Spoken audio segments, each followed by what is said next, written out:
On est aujourd'hui le 16 juillet, lundi 16 juillet. Le cours sera aujourd'hui dédicacé pour la maman de notre ami Claude Oliel, que Tienishmata Tzchura Betzchora Chaim, Janine Oliel, ainsi que pour la Refoua Shelema de Véronique Yehudit Bat Suzanne.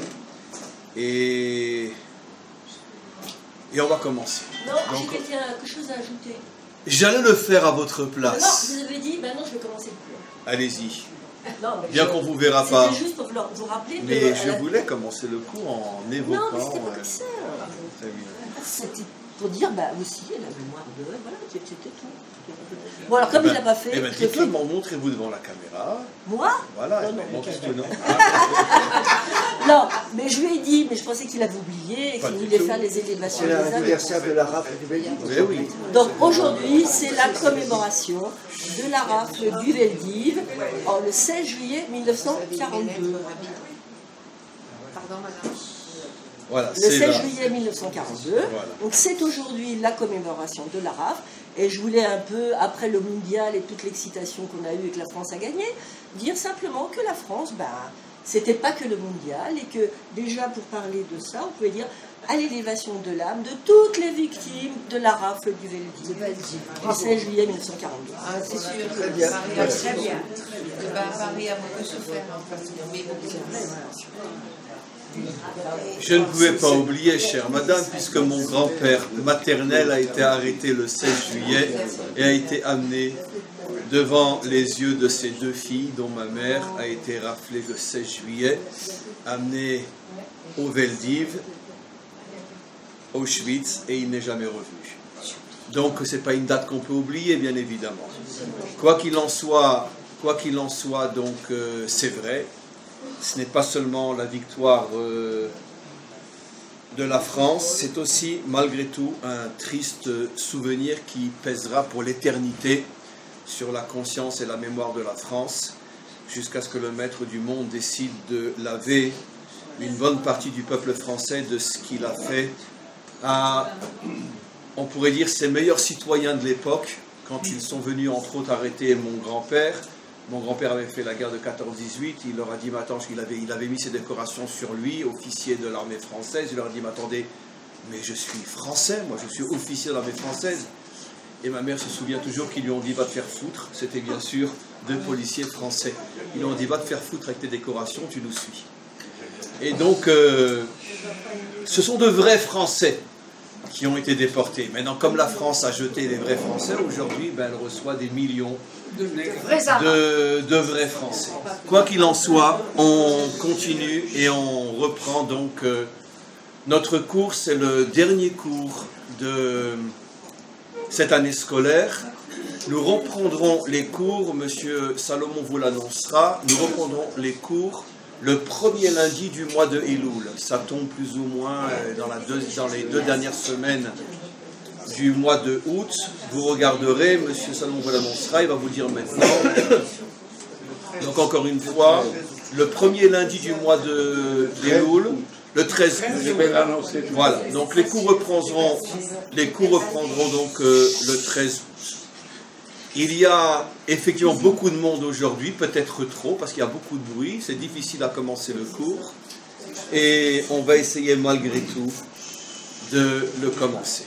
Alors, je l'ai dit pratiquement toute la semaine, qui a commencé dimanche, lundi, ah ben non, c'est pas toute la semaine, on ne sait que 2 jours, comme on vit au-dessus du temps, on ne sait plus quel jour on est, mais j'ai déjà prévenu dans 2 cours très très très importants, qu'il faut absolument écouter, parce que tous les cours de la semaine parlent de notre préparation à la fête de Tisha B'Av. Je dis la fête, parce que c'est le jour le plus extraordinaire de l'année. Ne soyez pas étonnés si vous n'avez pas écouté mes 2 premiers cours et vous ne pouvez pas comprendre ce que je dis. Mais c'est le jour le plus grand, le plus extraordinaire, le plus magnifique de tous les jours de l'année juive. Le jour du Tisha B'Av, puisque le jour du Tisha B'Av, c'est dommage qu'on ne peut pas faire un grand gâteau avec 2000 bougies dessus. Pourquoi? Parce que c'est l'anniversaire de la naissance du Mashiach. Le Mashiach est né à Tisha B'Av.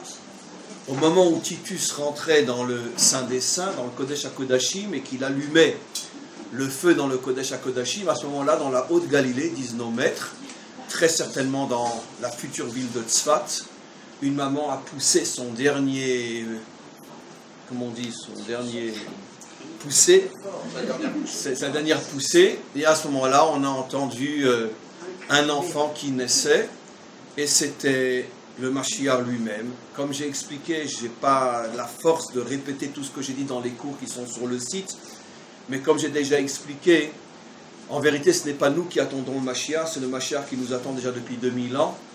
Et nos maîtres expliquent d'une manière très très très profonde que le maître du monde savait que l'exil qui commençait il y a 2000 ans, au moment où Titus brûle le temple, l'exil qui commençait était un exil duquel le peuple juif ne pourrait pas sortir, ne pouvait plus sortir s'il n'était pas protégé dans chaque génération par la présence du Mashiach qui est parmi nous dans chaque génération, qui ne sait pas forcément qu'il est le Mashiach, quand même plus forte raison que sa génération ne le sait pas forcément, mais sa présence assume une protection inimaginable au peuple juif qui le protège de la disparition totale. Ce qui veut dire que le Mashiach en vérité a deux fonctions.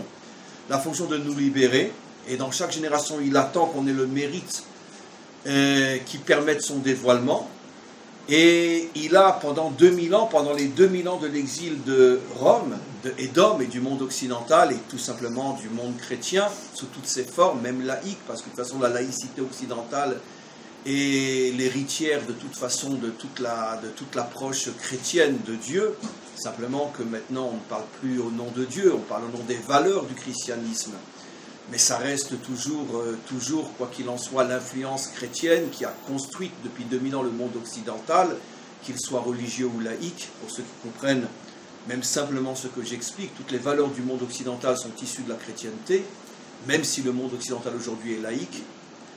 Mais quoi qu'il en soit, donc nos maîtres savaient que le peuple juif ne pourrait pas sortir vivant de 2000 ans d'un exil le plus horrible, le plus terrible, le plus innommable de tous les exils.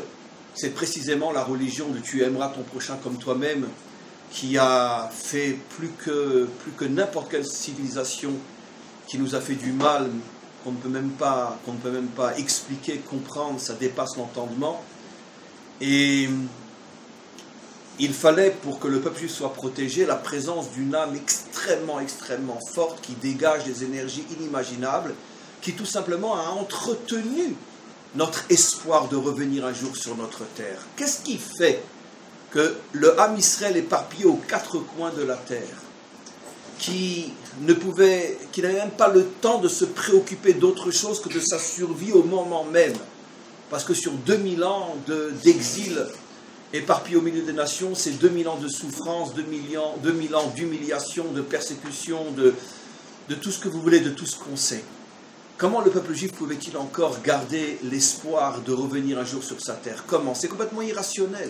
Complètement irrationnel. C'est un cas unique dans l'histoire du monde. Unique. Unique, c'est du jamais vu, absolument du jamais vu.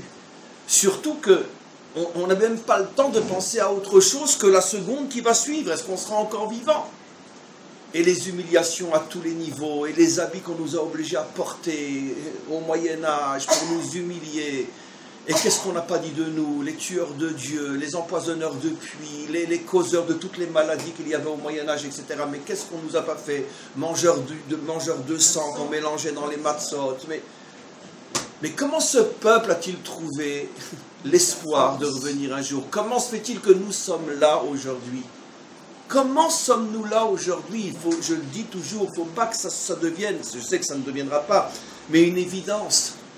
Tous les jours, on devrait se lever, on devrait avoir le temps même de danser, de remercier Hachem. Nous sommes les témoins vivants de la réalisation du plus grand miracle de l'histoire humaine. Je dis toujours, et croyez-moi, c'est très très très pédant ce que je vais dire, mais c'est pas grave.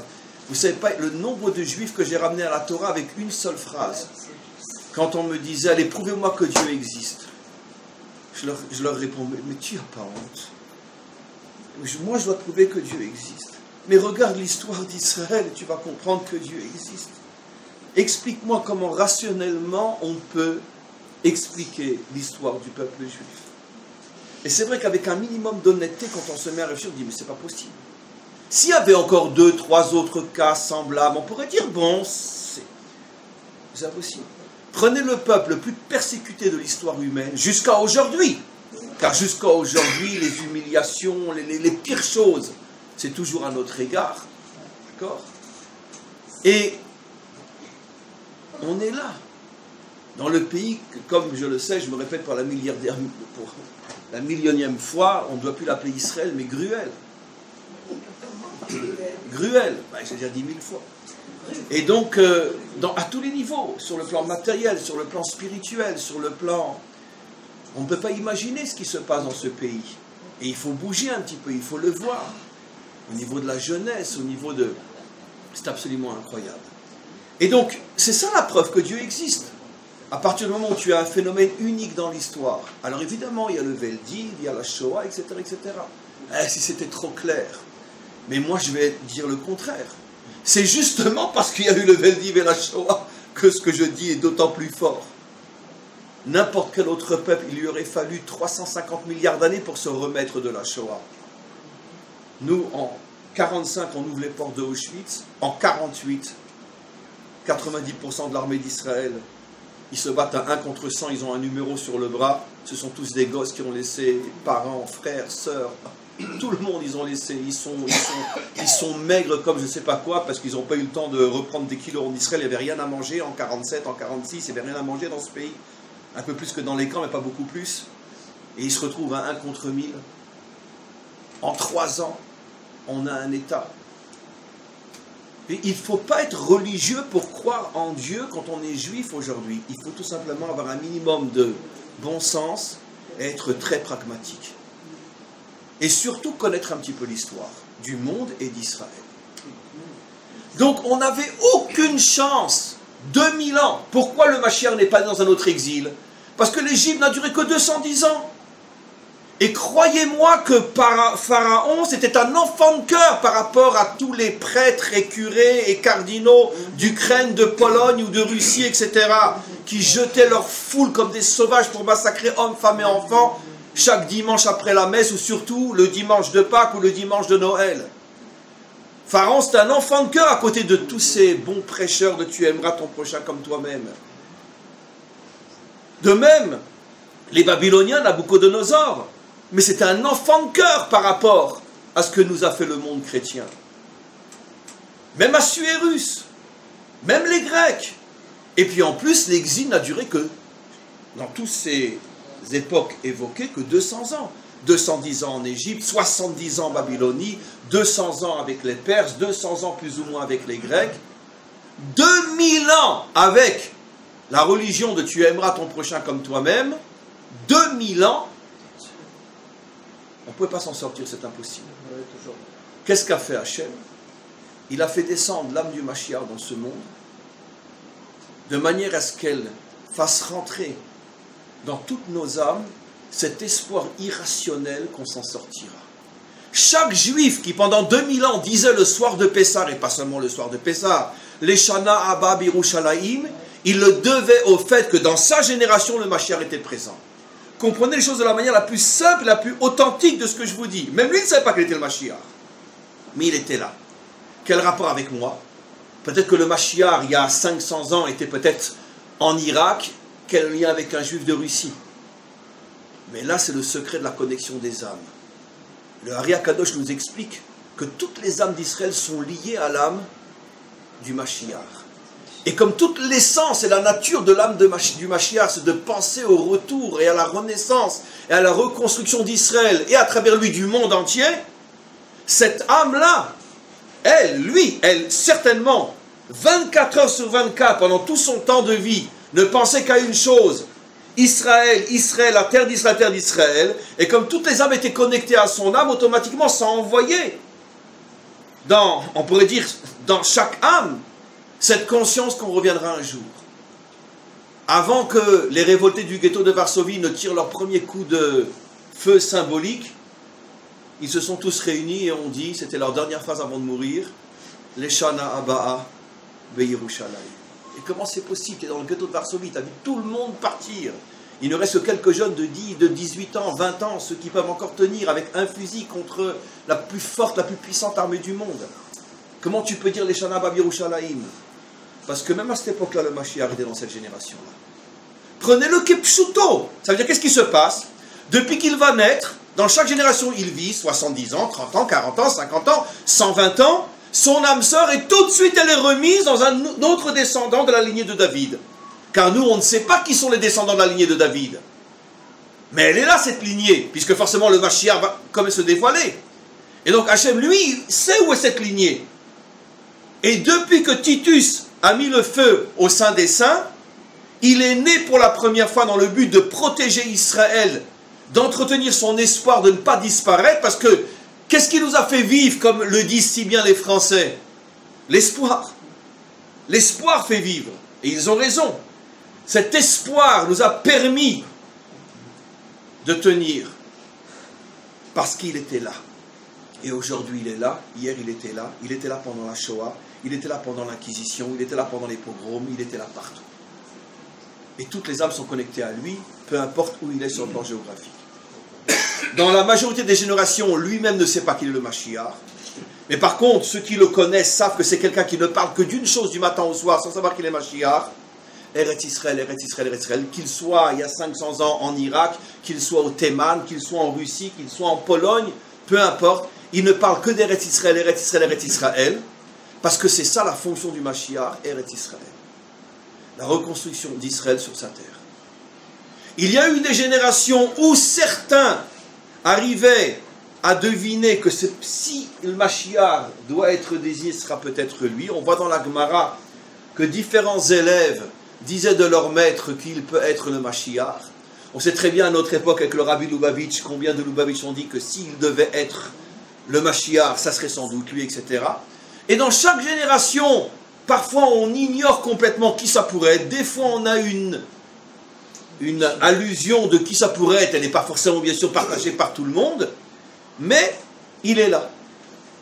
Et finalement, quand va-t-il se dévoiler? Quand enfin va venir une génération qui sera suffisamment méritante pour permettre son dévoilement. Et à ce moment-là, avec stupéfaction, on s'apercevra que ce n'est pas nous qui l'attendions depuis 2000 ans. C'est qu'en vérité, c'est lui qui nous attendait depuis 2000 ans. Pas dans le même corps, évidemment, mais toujours la même âme. Toujours la même âme. Aussi, je dis ça d'une manière un petit peu, on dirait avec mon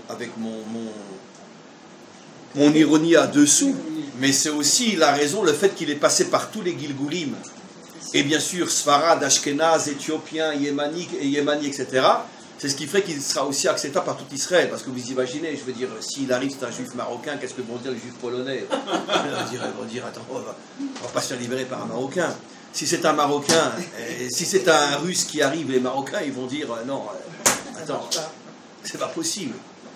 Mais quand on va comprendre qu'en vérité, le Mashiach, comme ça fait 2000 ans qu'il est là, il est passé par toutes les Edot, toutes les communautés, parce que le maître du monde se sera arrangé pour qu'il ait en lui un petit peu de Yéménites, un petit peu d'Éthiopiens, un petit peu de Russes, un petit peu d'Américains, un petit peu d'Irakiens, de Syriens, d'Israéliens, il aura de tout.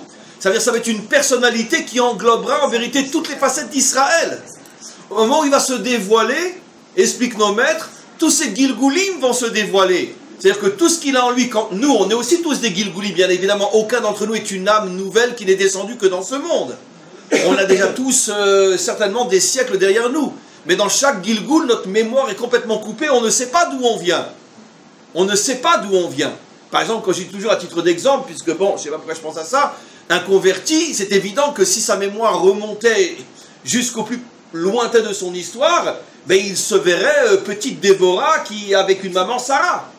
Parce que tu ne peux te convertir que si tu as été juif un jour. Car un non-juif ne peut pas se convertir.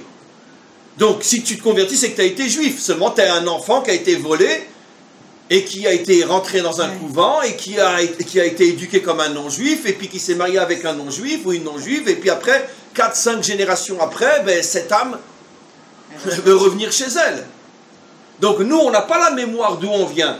Mais le Hari Akadosh révèle que quand le Mashiach va se dévoiler, lui, dans chaque génération, ne sait pas forcément d'où il vient. Mais quand il va se dévoiler, toute sa mémoire de 2000 ans va refaire surface Il va se rappeler tous ses Gilgulim, tous les endroits où il a vécu, où il a été, ce qui veut dire, et pourquoi? Pour lui donner justement un caractère qui englobera tout Israël. Parce que tout le monde comprend, et c'est évident, qu'un juif russe ne peut pas avoir un langage qui englobe un juif venu du Yémen ou un juif venu d'Irak. C'est évident. Tout le monde comprend qu'un juif venu d'Irak ou d'Iran ne peut pas avoir un langage qui sensibilise un juif qui vient des États-Unis ou qui vient de Russie. C'est impossible. Parce que la tradition est différente, le tempérament est différent. Donc il va falloir que Hachem nous donne quelqu'un qui a un caractère dans lequel chacun va pouvoir se retrouver. Oh, il est sensible comme les Yémanites. Ouais, mais il parle le yiddish comme les Russes. Hein. Ouais, mais il mange le couscous comme les Marocains. Alors, tout le monde va se retrouver. On va dire, il est à nous celui-là. Le problème, c'est savoir qui va être son âne. Ça, c'est le grand problème. Qui va être son âne? Mais je plaisante pas, mais ça serait un mérite incroyable d'être âne du Mashiach. Mais vous voyez que je plaisante? Je n'ai jamais sorti un mot de ma bouche qui n'a pas une trace quelque part dans nos textes. Pourquoi je dis ça? Pourquoi?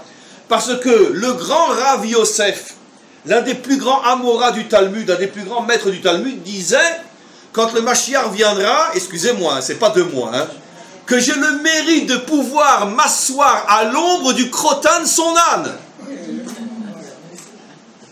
À l'ombre du crottin de son âne. Pour ça, c'est très très bon, hein. Rav Yosef disait, Alvaï, qu'on me laisse la possibilité de m'asseoir à l'ombre du crottin de son âne. Alors, quand je dis qui sera son âne, moi, si on me demande, je suis pas payé pour. Hein. Dites-moi, vous imaginez, le Rabinovich, l'âne du Mashiach. Est-ce que tu réincarné en animal? Qui? Mais non, qui sera son âne? C'est une plaisanterie, ne me prenez pas tout alors. On dit qu'il viendra sur un âne. Alors je dis, c'est un code, bien sûr. Mais il viendra sur quelque chose. Alors ce quelque chose, j'aimerais bien que ça soit moi. Puisque l'un des plus grands maîtres disait qu'il n'est même pas sûr d'avoir le mérite de pouvoir s'asseoir à l'ombre du crottin de son âne. Alors imaginez-vous son âne. Donc mes amis, vous comprenez, je n'ai encore rien expliqué, vous comprenez quand je dis que Tisha B'Av est un jour somptueux, un jour extraordinaire. Ce n'est pas le jour de la destruction, c'est le jour de la naissance. Mais évidemment, pendant des millénaires, on ne nous a pas enseigné ça. Pourquoi? Ça aussi j'explique dans mes cours de cette semaine, mais je voulais absolument le redire d'une autre manière. Parce que pendant 2000 ans, lorsque nous étions loin de notre terre, et qu'effectivement nous étions tellement, on pourrait dire, perdus dans le trou noir de notre exil, si quelqu'un avait tenu ce langage-là, on dirait, mais t'es un malade mental, toi. Tisha B'Av, le jour de la naissance du Mashiach. Attends, mais nos maîtres le disent. Ouais, d'accord, nos maîtres le disent, mais attends, je comprends pas, je viens d'enterrer mon fils qui vient d'être assassiné dans la rue un dimanche. D'accord, tu me parles du Mashiach? C'était le langage des Juifs en France, en Ukraine, en Pologne, partout. On vient de pendre mon fils. Parce qu'un ivrogne qui est sorti de l'église a vu un Juif et il lui a dit, t'as tué mon Dieu et je te pends. Tu me parles du Mashiach? Mais aujourd'hui, on est revenu sur notre terre. Aujourd'hui, on voit la réalisation, le début de la réalisation de toutes les prophéties qui ont des millénaires. On le voit, on le vit. Et donc, automatiquement, on peut se permettre aujourd'hui. Ça ne veut pas dire que les malheurs ont cessé, qu'à Dieu ne plaise. Ça ne veut pas dire que les malheurs, il n'y en aura pas d'autres. Mais c'est différent. C'est comme disait le Rav Kook. Un jour, il est parti aux États-Unis pour essayer de faire des troumotes, comment on dit troumotes en français, pour des donations, parce que la vie en Israël était très, très, très, très, très dure. Et à cette époque-là, il y avait des pogroms, il y avait ci, il n'y avait rien à manger, il y avait l'oppression ottomane, c'était pas facile la vie. Mais on sait tous que le Rav Kook avait un langage, vraiment le langage du Mashiach. Et il a fait une petite conférence dans une synagogue de riches américains. Et puis c'est une histoire très connue, quelqu'un a levé la main et lui a dit, écoutez, vous nous parlez, le retour en Israël, le retour en Israël, le retour en Israël, mais je veux dire, dites-moi la différence entre les Juifs en exil et les Juifs en Israël. Les Juifs en exil sont en danger et vous êtes aussi en danger. Et nous on souffre et vous souffrez. Bon, bien que les Juifs américains ne souffraient pas tellement, mais il parlait au nom des Juifs de l'exil.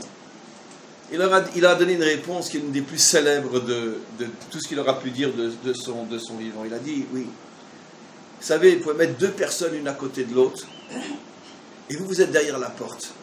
Vous entendez les deux gémir, les deux crier.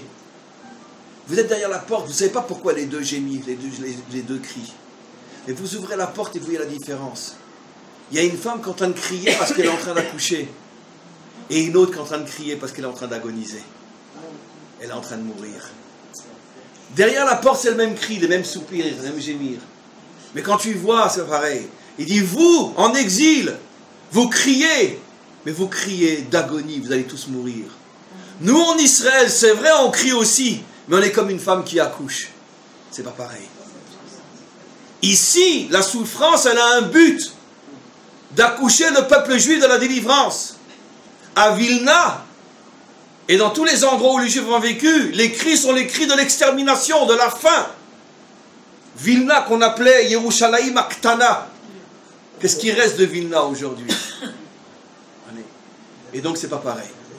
Comment? Les Riga que je... Oui, toutes ces villes qu'on a osé appeler Yerushalayim Aktana. Et qu'est-ce qu'elles sont devenues? Et qu'est-ce qui reste là-bas aujourd'hui?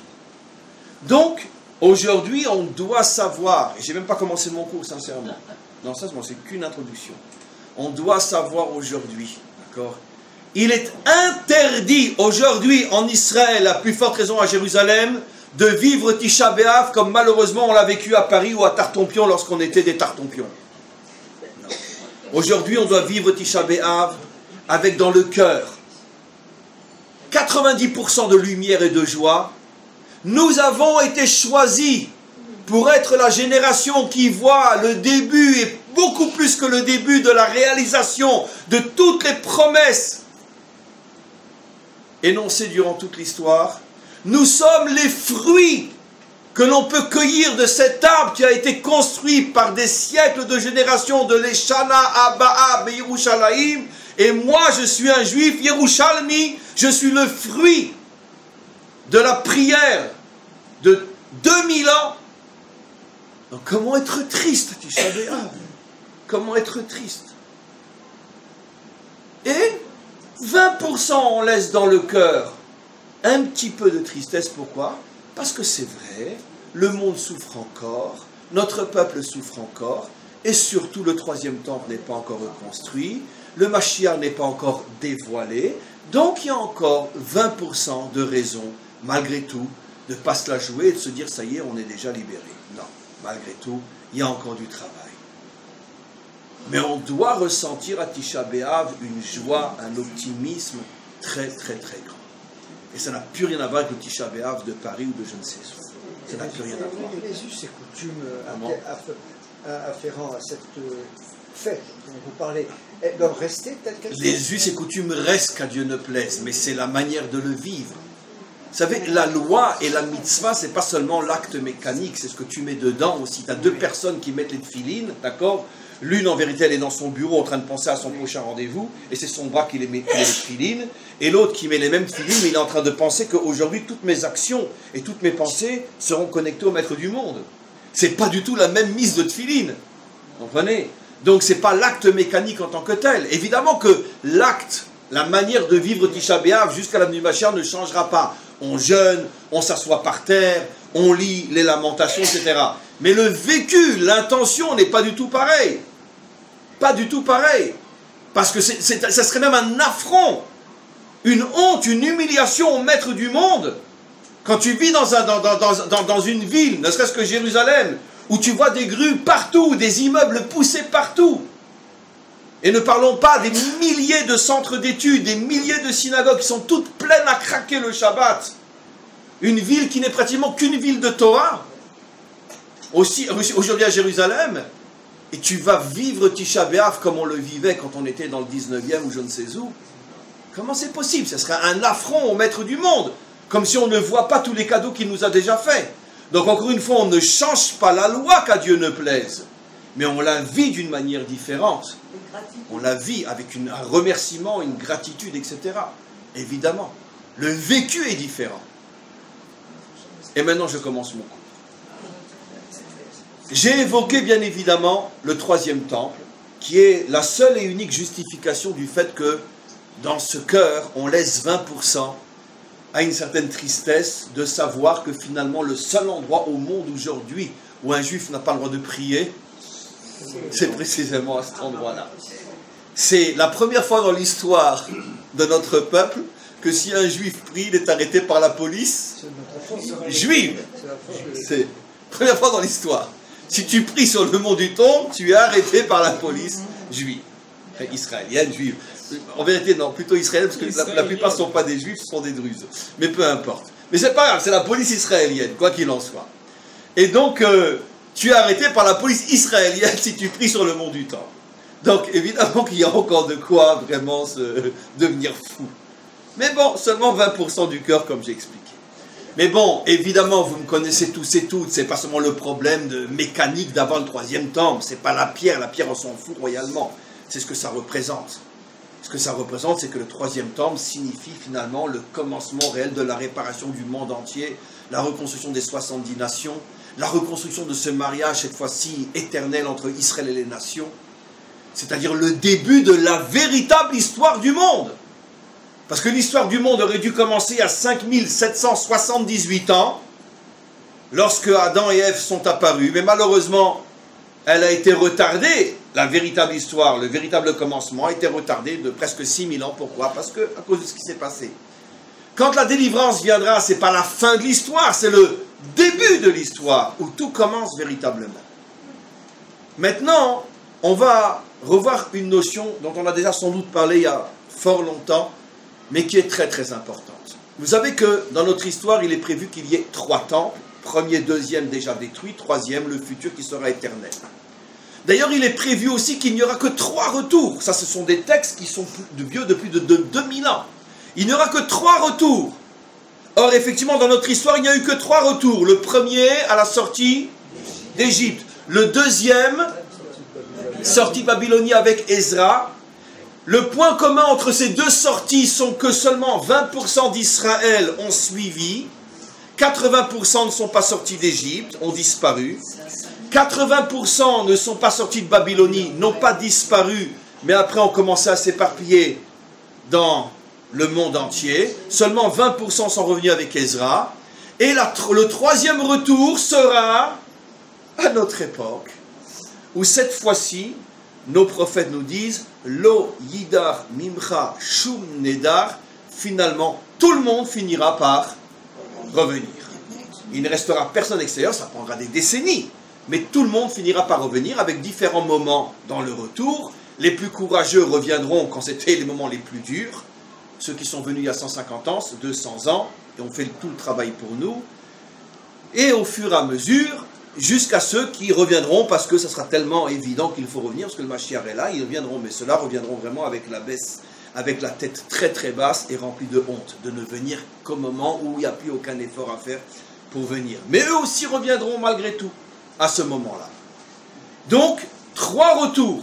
Nous sommes le 3e, il n'y en aura pas un 4e, car ce retour-là va aller en se renforçant, comme on le voit, et sera éternel, jusqu'à la reconstruction du 3e temple. Amen. Pourquoi 3 retours? Elle est facile. Parce que on a un principe fondamental dans notre histoire.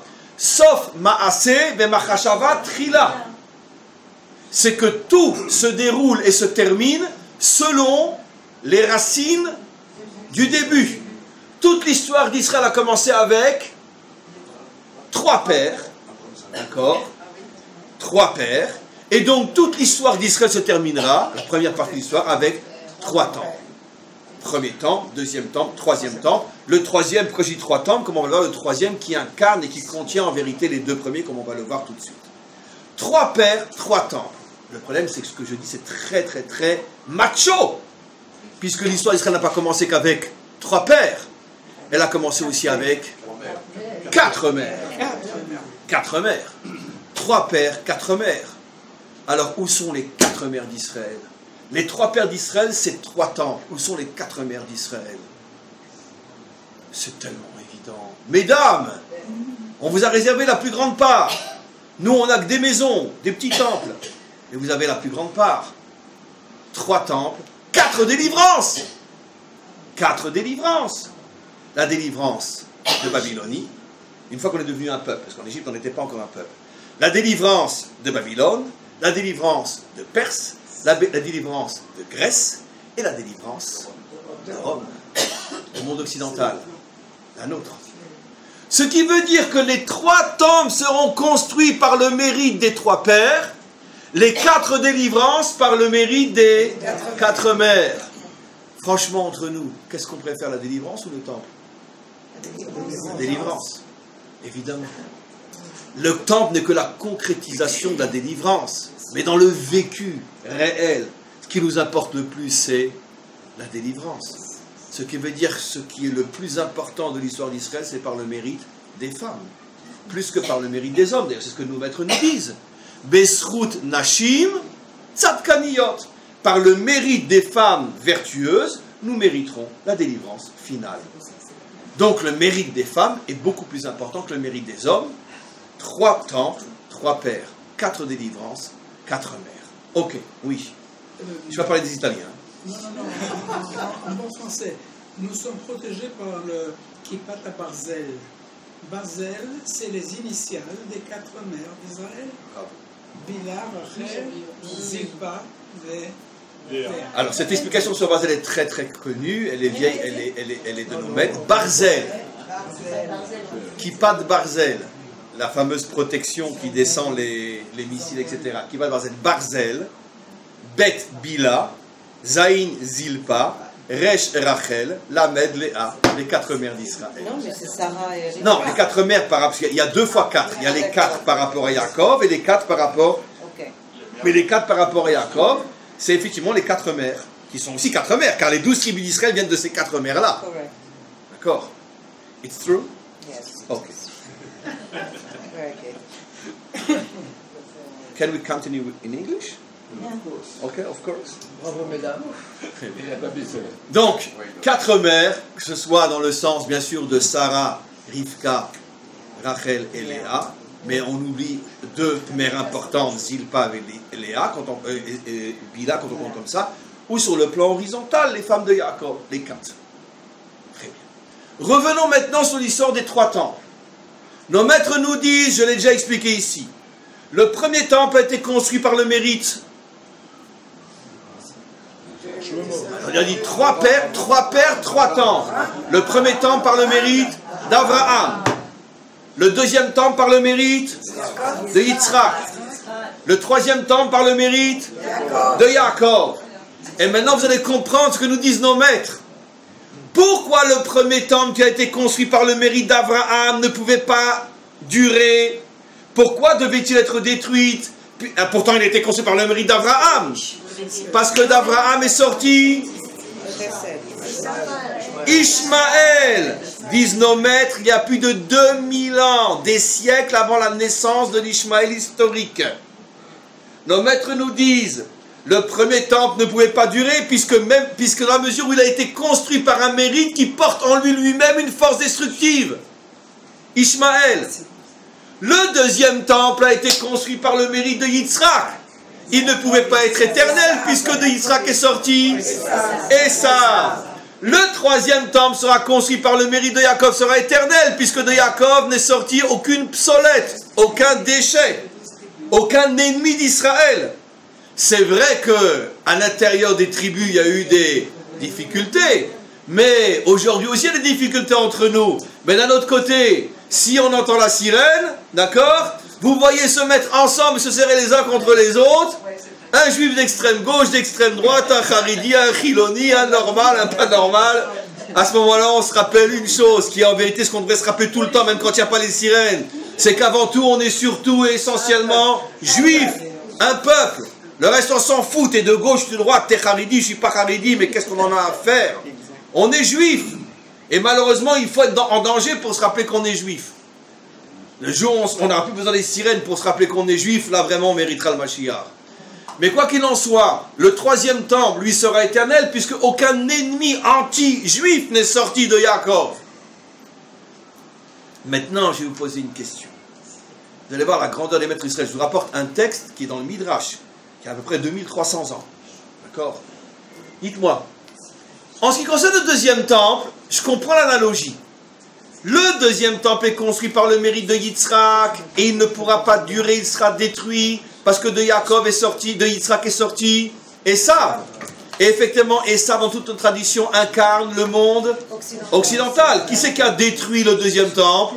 Le monde occidental. Et ça, Rome, qui à cette époque-là est la superpuissance du monde occidental. Et d'ailleurs, le fondateur, la matrice du monde occidental, c'est Rome, bien évidemment. Sur le plan philosophique, c'est les Grecs, mais sur le plan politique, c'est Rome. Donc, ça va très bien. Par contre, j'ai un petit problème.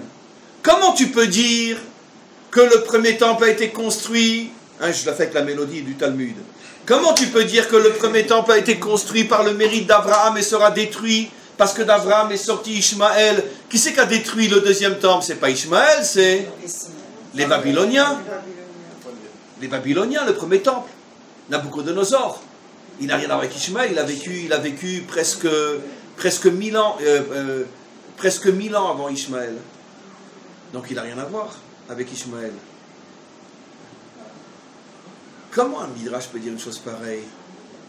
À moins que le Midrash confirme ce que vous devez tous et toutes savoir, que tous les enseignements des maîtres d'Israël ont été écrits avec le roi HaKodesh, avec une forme de prophétie. C'est pas Stam un homme qui s'est mis à parler. Ben oui, nos maîtres savaient il y a 2300 ans que Ishmaël allait renaître précisément En Iran. au Proche-Orient. Non, Nabucodonosor, c'est l'Irak. C'est l'Irak, mais attention, l'Irak, pas d'aujourd'hui. La Babylonie de l'époque, c'est quoi la Babylonie? Jusqu'où s'étendait le royaume de Babylone? Il incluait l'Irak, la Jordanie, l'Arabie Saoudite, la Syrie, le Liban, à l'exception de la Perse. Tout le Proche-Orient, c'était la Babylonie. Tout le Proche-Orient est devenu 1000 ans après le territoire d'Ishmaël.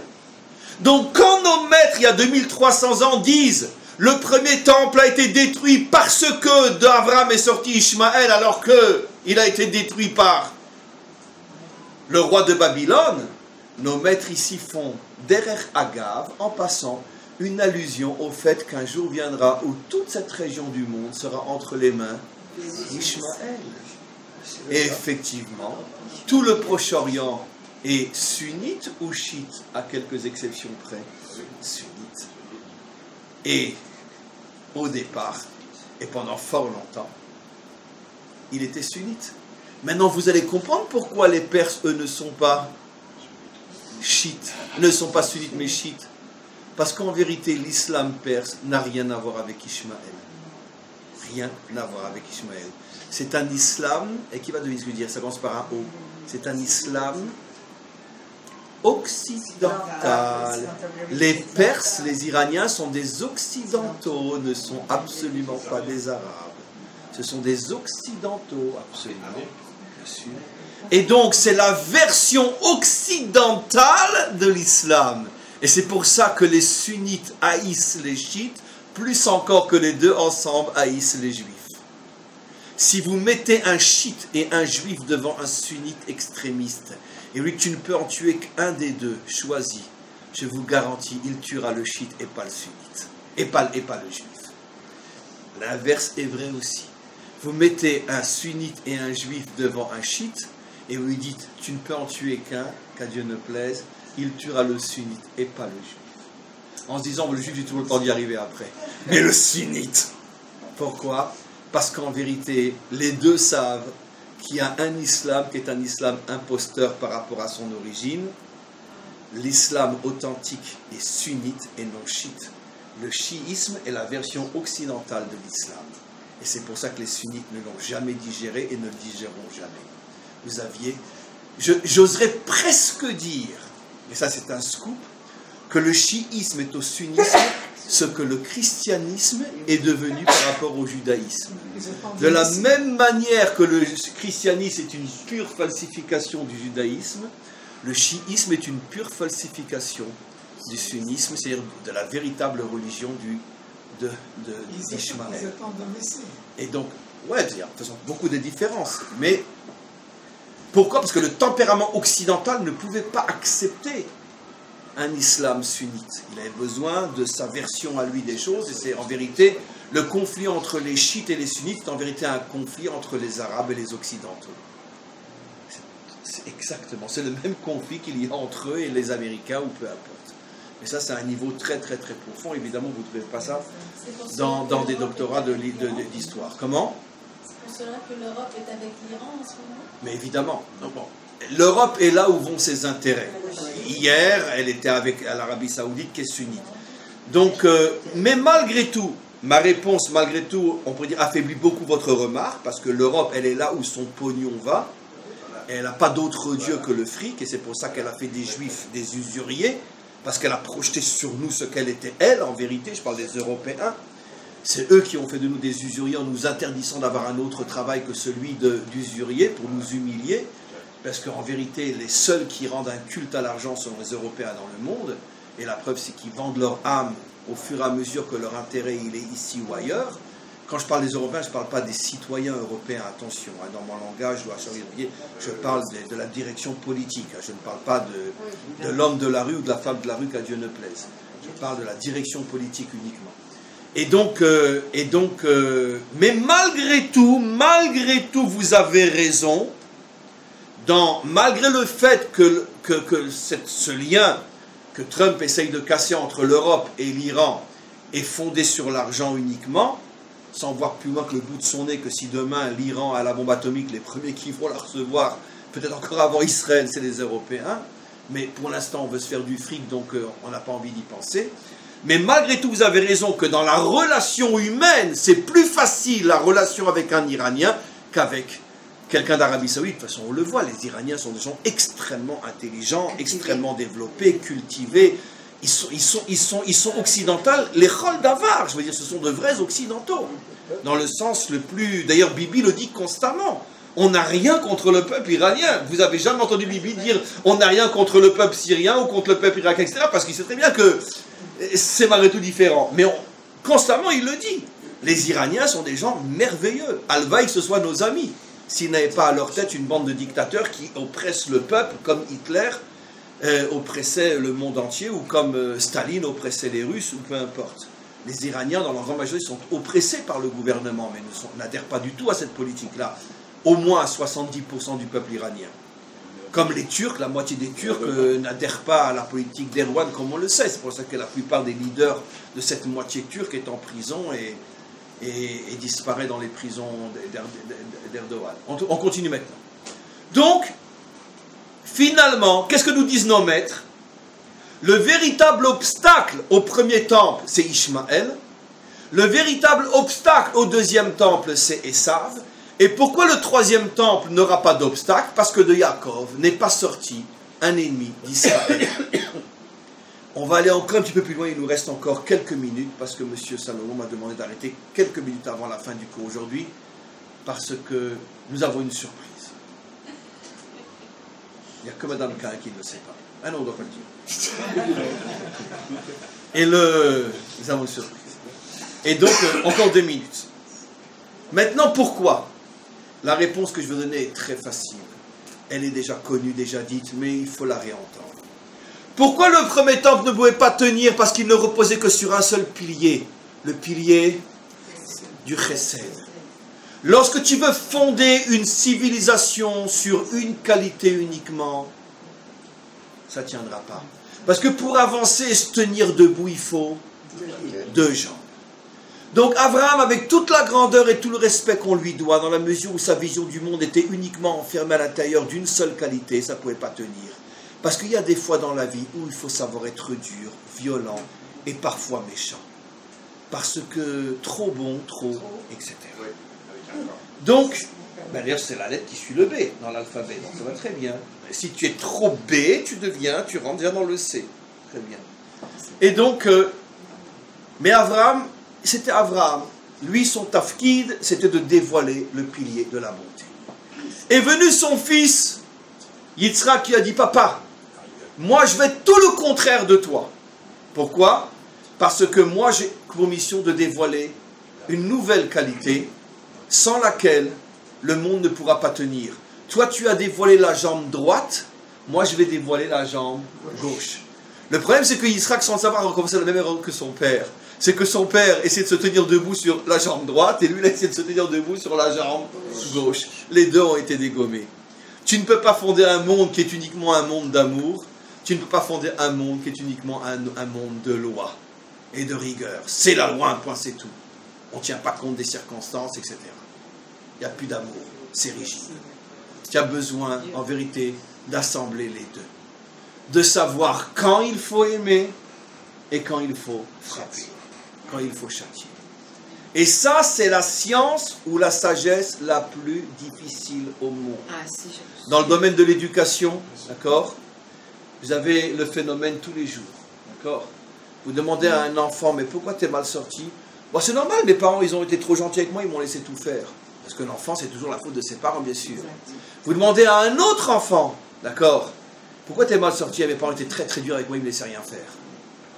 C'est toujours la faute des parents, bien sûr. Mais où les parents sont trop gentils ou ils sont trop méchants? Maintenant, c'est pas forcément vrai. Mais l'enfant ne va retenir que ce qu'il arrange pour justifier le fait que lui, il est parti. Quand on l'a puni, ils étaient très durs avec moi, mais il oublie toute la bonté aussi que les parents lui ont fait. Et quand ils étaient très bons, ils étaient trop bons avec moi, ils m'ont laissé sortir très jeune, etc. Ils oublient aussi que les parents étaient aussi des parents rigoureux, mais ça, il a oublié aussi. Bekitsour, trouver le juste milieu, c'est tout simplement la sagesse de la délivrance finale. Dans tous les domaines, familial, couple, dans le couple. Quand c'est que tu dois accepter les remontrances de ton épouse, de ton époux, quand c'est que tu dois les refuser. D'accord? Si tu dis à ta femme, oh là là, et ton couscous est presque aussi bon que celui de ma mère, d'accord, et qu'elle t'envoie balader en te traitant comme un chien, d'accord, eh bien tais-toi. C'est toi le premier qui l'a traité comme une chienne. Comment tu oses parler de ta mère quand elle te présente son couscous? Même si c'est vrai que le couscous de sa mère est meilleur que le sien. Tu le dis pas. Ça se dit pas à son épouse, un truc pareil. D'accord? Donc il y a des fois où il faut savoir accepter de se faire engueuler par sa femme et vice-versa. Il y a des fois où non, parce que c'est simplement de l'humiliation gratuite. Et donc, je n'accepte pas. Maintenant, trouver le juste milieu entre déceler quand tu dois te la fermer et quand tu dois l'ouvrir, il faut peut-être 50 ans pour y arriver. Le problème, c'est que quand on arrive à sa genre, le couple est déjà très vieux, de toute façon, il ne se dispute plus. Donc, c'est pas évident. Donc, le couple, la relation avec les enfants, la relation avec son prochain, la relation entre les peuples. Mais tout ne dépend que de ça, la politique israélienne d'aujourd'hui. Ça a pris presque 3 mois pour décider est-ce qu'on a le droit de tuer quelqu'un qui envoie un ballon qui va mettre en danger des vies et qui va incendier des hectares de... Jusqu'à aujourd'hui, ils ne sont pas encore d'accord. Pourquoi? On comprend très très bien quel est le dilemme. Le Hamas envoie des enfants de 12 ans pour brûler des milliers d'hectares et mettre en danger toutes les familles qui vivent à ces endroits-là. Mais oui, d'accord, donc le Hamas, ce sont des ordures, qu'ils crèvent tous, d'accord, mais il se sert d'enfants de 12 ans, et c'est difficile pour un soldat israélien, un soldat américain, français, il n'y aurait pas de problème, mais c'est un soldat israélien, comment il va tirer sur un gosse de 12 ans? Donc c'est des débats qui durent depuis des mois dans le pays. Et finalement, bon, etc. Ça c'est le 3e temps. Et finalement, c'est le message qu'on doit retenir, et j'ai fini. Finalement, le maître du monde ne nous demande qu'une seule chose.